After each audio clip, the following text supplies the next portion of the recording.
What were you doing on Friday, the 11th of August, 1995? More than 30 years ago now, frighteningly enough.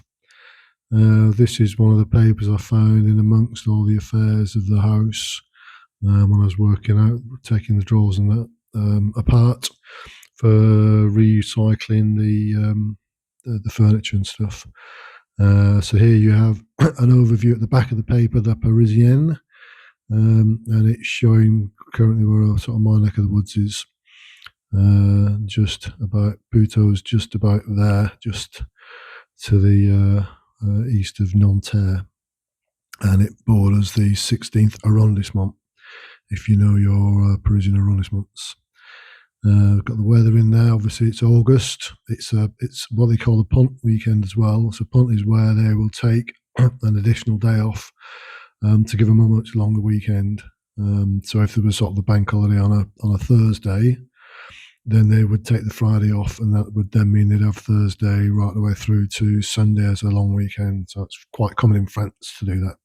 There's a warm-up match in preparation for Euro 96, France and Poland on the 16th. I can't tell you what that result was. This was before France actually ended up winning their first World Cup in '98. So the French here are 3 years away from achieving that fantastic goal.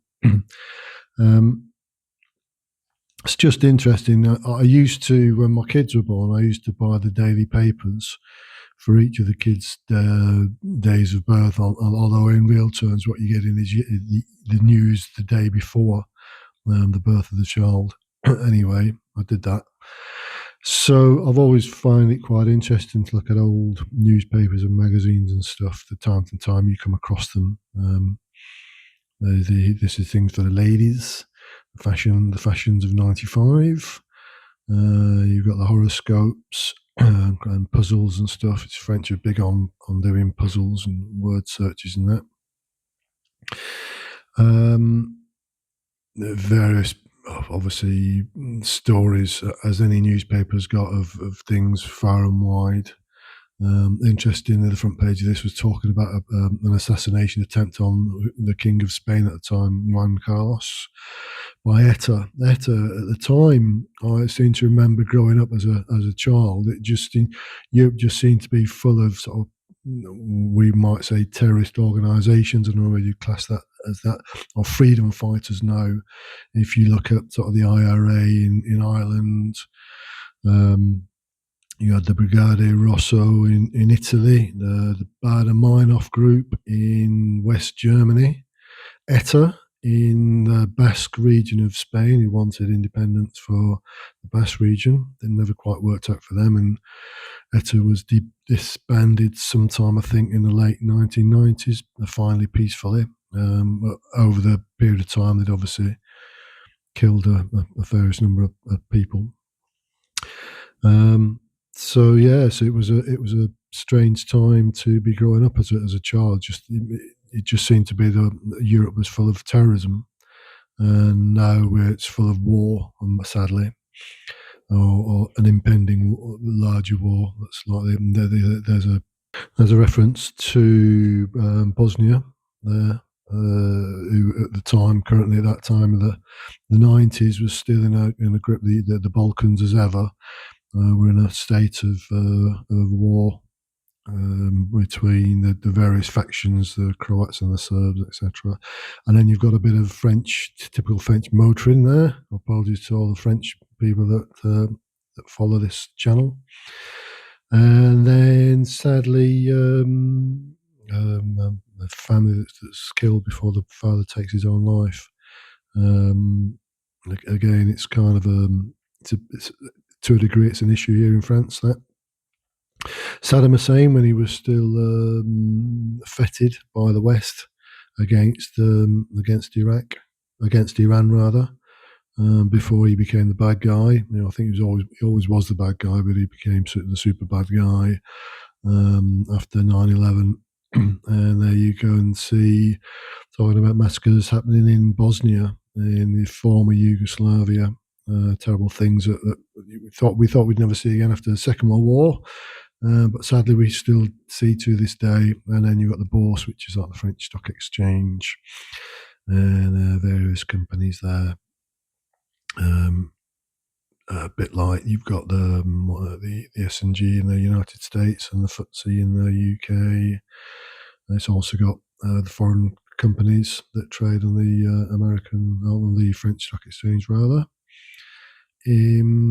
Someone that's saying that he's the son of Albert Einstein. And that's proved or not. I didn't actually bother reading that article. It just made me chuckle when I saw it. Um, and then you've got, again, a bit of fun, bit of comedy there. It's always raining in Normandy and Brittany, according to the Parisians. And then what have you got there? You've got would you take your holiday? This is one of the Pacific Islands,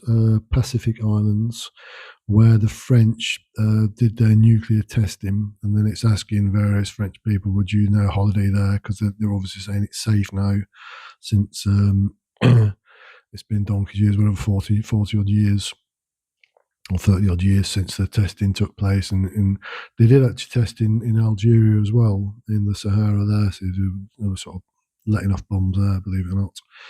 The cost of the TV license in France at the time in '95 was 700 francs, which is around about £70.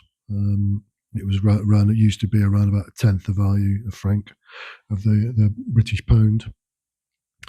And then this is telling you all the things you get for your money. If you're going to do that, employment's pretty good apparently. Also giving you bits and pieces on the weather. Oh yeah, America's declaring war on tobacco. Bill Clinton there. He's doing his campaign against the big tobacco companies. Traps of the weekend. So that's saying, obviously, often you would have strikes and stuff that would go on, or so you would get to the train station and there'd be a strike going on. And there you go. There's a bit of a strike there on Eurostar, as ever. And then this is the articles about where they try to kill Juan Carlos, the king that was brought back onto the throne after General Franco passed away, after being a dictatorship for, again, it's one of these weird things, wasn't it? But Spain back in the day was a dictatorship, well, not even when I was a sort of youngish boy. Anyway, hope you enjoyed this short video, a blast from the past. You can tell me your memories of '95 if you can remember your memories.